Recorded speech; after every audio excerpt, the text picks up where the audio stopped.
Random Thoughts. In this video, I'm going to read a part of Sir Richard Burton's book, First Steps in East Africa, Exploration of Harar, where he tells us about the hunger for news of the Somali people and how even though the Somali people lived in very rural places, they happened to know what was happening around the world, and I found that to be very interesting.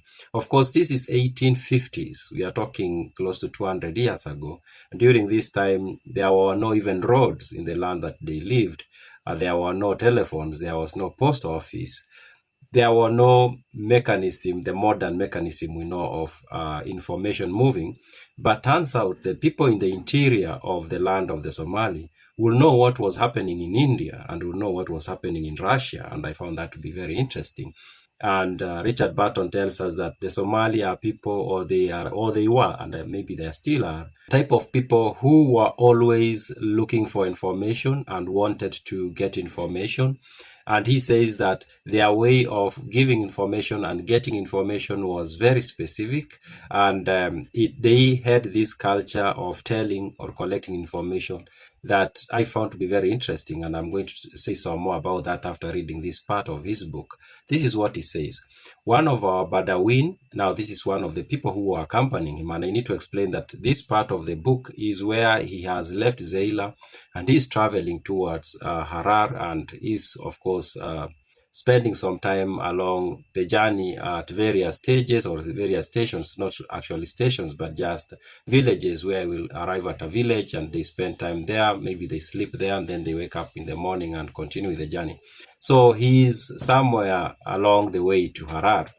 And so he has people who are accompanying him, of course, and that's one of the people he calls one of our Badawin.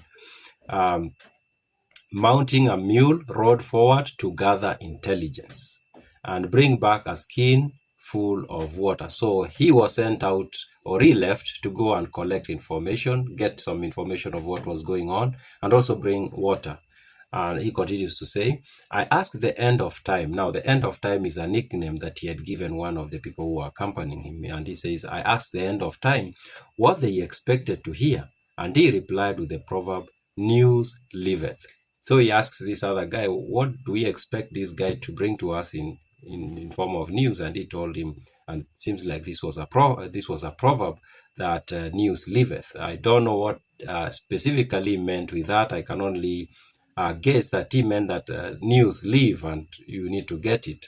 He continues, the Somal Badawin have a passion for knowing how the world works. They have a passion of trying to understand what is going on around the world. He continues, in some of the more desert regions, the whole population will follow the wanderer. Like if you went into some of these regions and you are somebody passing by, the people will follow you. The people will come to you and they just want to get info, what is going on out there. And I found that to be very interesting, that you'll be followed around by people who will want to know what's happening out there.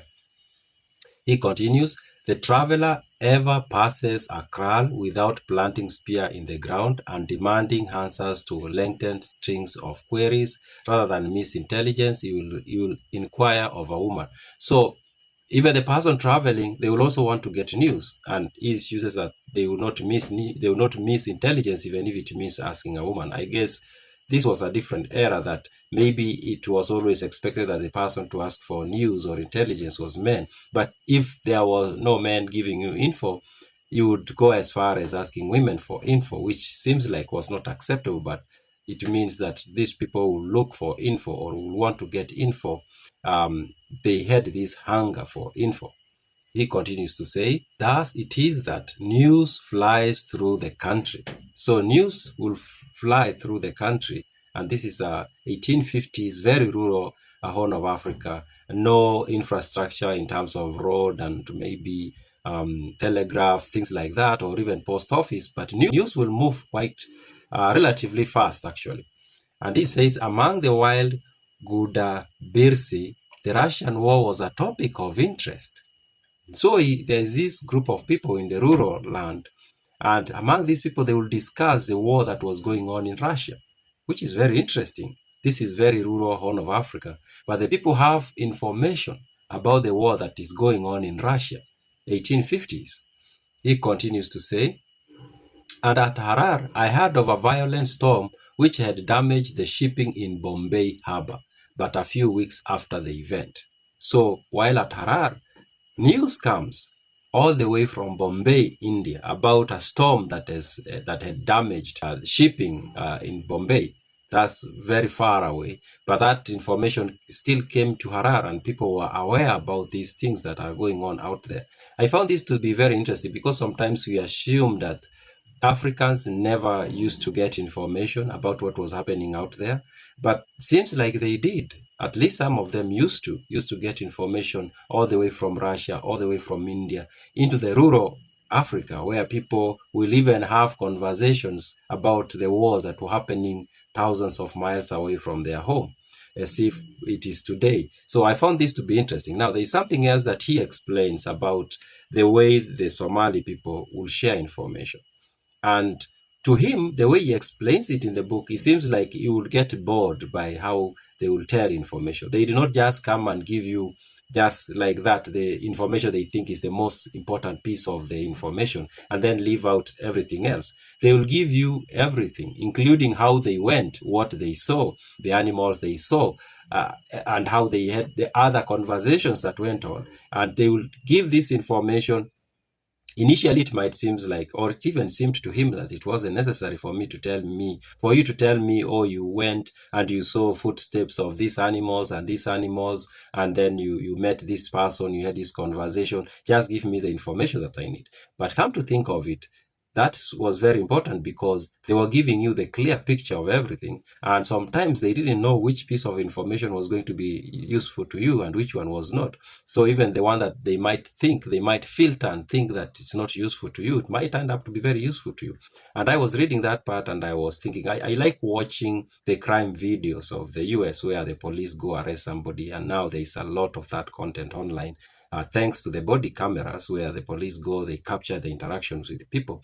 And I've noticed something that seems like it's part of their training. When a police officer goes into a situation and they start interacting with people, they collect information. The next police officer who comes, they have to give them everything that they have been told verbally. So, and they give them this information, including things that you might think that maybe that is not necessary. But I came to realize there was a reason for that, because at this crime scene, for example, you will never know which piece of information is going to be is the piece of information that is going to let somebody go free or have someone convicted. So it's not upon you to decide, oh, I'm going to filter this out, this is not important. Just give everything. And then whoever receives it, they are going to decide what is useful and what is not useful. Seems like that was the approach of the Somali people when it came to sharing information, sharing news. You just tell the people listening to you everything that you saw and heard, and it's up to them to decide from that what is useful to them and what is not. And they also, when they get that information, they will go and give the entire information to others, and it's upon those people to decide which part of that information is useful to them and which part is not useful to them. So what I found very interesting in this part is that the information used to flow, even in places where you will not expect it. People will want to know what was going on, and they will see somebody traveling. They don't know the person, but they will follow them and try to ask, so what is going on out there? They needed information. They receive it. They will give it to other people. And that's how information spread. And this reminded me of the document, I think is the document by John Boyes. John Boyes, the king of the Akikuyu. And he also explains how information used to move among the Akikuyu. And he says that I think there's a place where he seemed to have been surprised at how fast information will move from one hill to another, that you will find that piece of information moves so fast to very far away because people had learned how to pass information. And he says among the Akikuyu, the people of one ridge will tell the other what they've heard. Immediately they hear it. They hear that there's something, they tell them, and them, they don't keep the information. They tell the others, who will tell the others, and that's how the information spreads. So information used to flow, and I found that to be very, very interesting. Those are my random thoughts.